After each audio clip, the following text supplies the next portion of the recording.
Hello gamers! In today's video, we're going to be covering Soldier 76, how you should be playing him, and some great tips for just about every one of his abilities. But first, if you want to be a pro soldier just like me, make sure that you check out our Overwatch 2 website that just released the other day. It is constantly being updated with new guides on every single hero, so make sure that you check out the website link right now in the description or go to GameLeap.com and sign up today.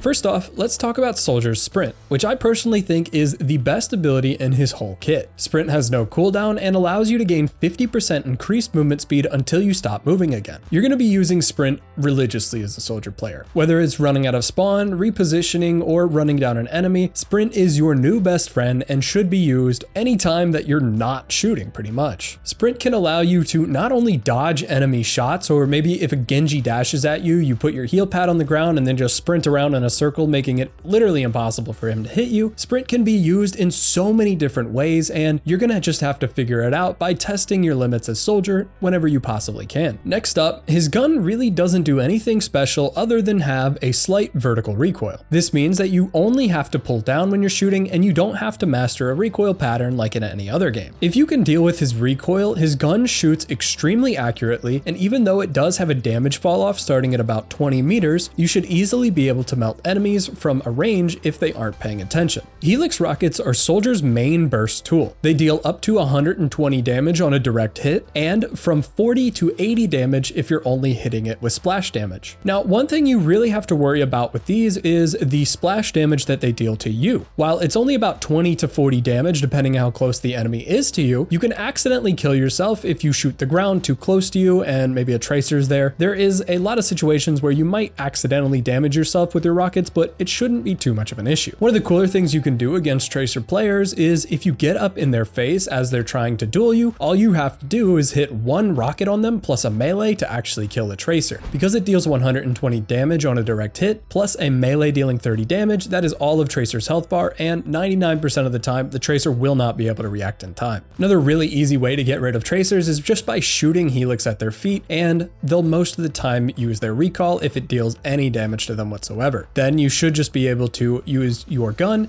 or just wait long enough for your Helix to come back off cooldown because it's only 6 seconds. Speaking of Helix's short cooldown, you should not be holding it for any particular reason. Only having a 6-second cooldown allows you to just spam it pretty much whenever you see a viable target, whether that's the enemy tank or just any DPS that's out in the open. Whenever you're dueling somebody on a corner, maybe they're far away from you, think about, say, a Widowmaker trying to peek you as Soldier. If they're behind a corner, what you can do is predict them moving out of that corner with your Helix rockets, sending them as they peek. Then the Helix rockets will hit the Widowmaker as you're shooting at them, pretty much guaranteeing that you get a free kill on that Widowmaker whenever she's trying to peek you. This can be used for just about anybody who's trying to peek you, as if they're straddling that corner, then your Helix rockets are going to easily find their mark, along with some damage from your pulse rifle. Another great tip for Helix rockets is you want to try and shoot them towards the feet of your enemies. Makes it much easier to land, and it allows you to get guaranteed damage if you end up missing because of the splash. Shooting them at your enemy's feet also bounces them up slightly, making it a bit harder for them to retreat and a bit easier for you to aim at. One other great usage for your Helix rockets is when enemies are chasing you and coming around corners or pretty much any other object, you should easily be able to aim at the corner, shoot the rocket as you're being chased, and turn around the fight or just stop the enemies from chasing you altogether. Soldier's heal pad or biotic field has a 5-second duration and heals 35 health per second. It has a very long cooldown of 15 seconds, so you want to be using this ability pretty sparingly. The only times that you want to be using it are in situations where you either are in a spot where you can't get to a health pack or your healer can't see you,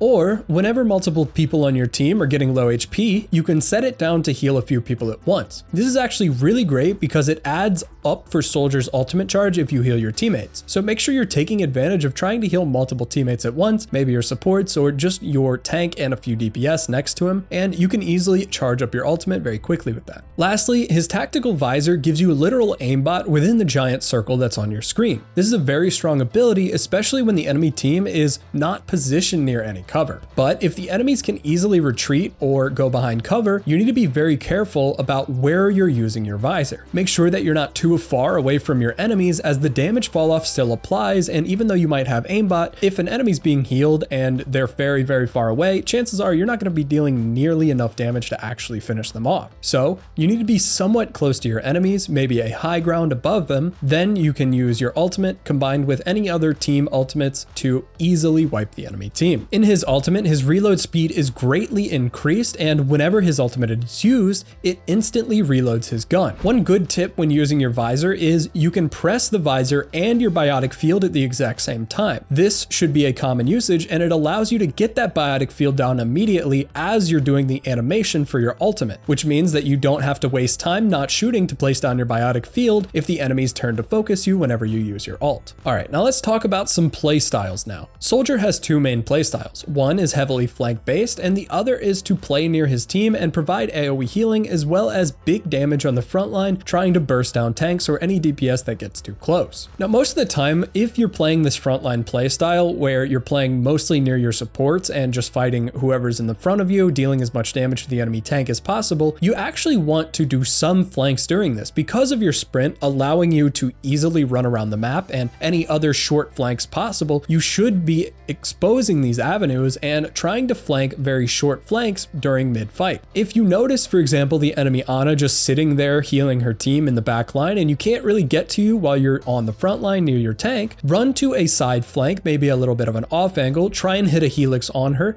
and then burst her down before she even knows what happened. This can be an extremely easy way for you to just win fights by yourself. Whether it's an enemy Widowmaker or an enemy Hanzo or Ana just standing still in their backline, you can easily abuse that flanking potential and then run straight back to your team after you get a kill to finish off the fight. Now, the biggest and easiest positioning tip that I can give you as Soldier is if the enemy team has anyone that can get up into your face really quickly and kill you, heroes like Genji, Pharah flying above you, Reaper teleporting into you, and Echo, you need to keep their positions in mind absolutely all the time. You need to make sure that you're staying at least a Genji dash or further away from them. And if it looks like they're coming towards you, immediately start sprinting away, making it much harder for them to actually use their abilities to get towards you. And if they do use their abilities to chase you, you should easily be able to turn around after you sprint a little bit away and start fighting them while they're baited into a bad position. And for a flank heavy playstyle as Soldier, one thing you really need to worry about is playing within a good distance of the actual fight. If you're in the enemy's backline and they're constantly forcing you out by shooting at you, even if you have good positions behind the enemy, if you're not really doing anything and you're constantly flanking, the enemies will start to realize this and they're going to position so that they can easily either take you out, cut you off, or just make it so you have no real way of getting value on the flank by either not allowing themselves to be shot by you or just rushing down your front line so that they win the fight before you can get any value. One big reason not to flank as Soldier is if the enemy team has a very smart Lucio player. Most of the time they're going to be saving amp it up for if one or two of their DPS see you, then they'll use that amp it up with speed boost so that they can easily catch up to you while you're on the flank, and you're pretty much as good as dead if that happens. Now, my final tip as Soldier is high grounds are your best friend and should be used whenever possible, wherever possible, to get maximum value with your gun. If you can flank while on the high ground, then even better. This makes you an unstoppable force, and if anybody comes to actually fight you, you should have an easy time 1v1ing them with your Helix rockets and heal pad and any teammates that might be with you. If you have any Soldier tips for me, tell me how you're playing him in the comments below and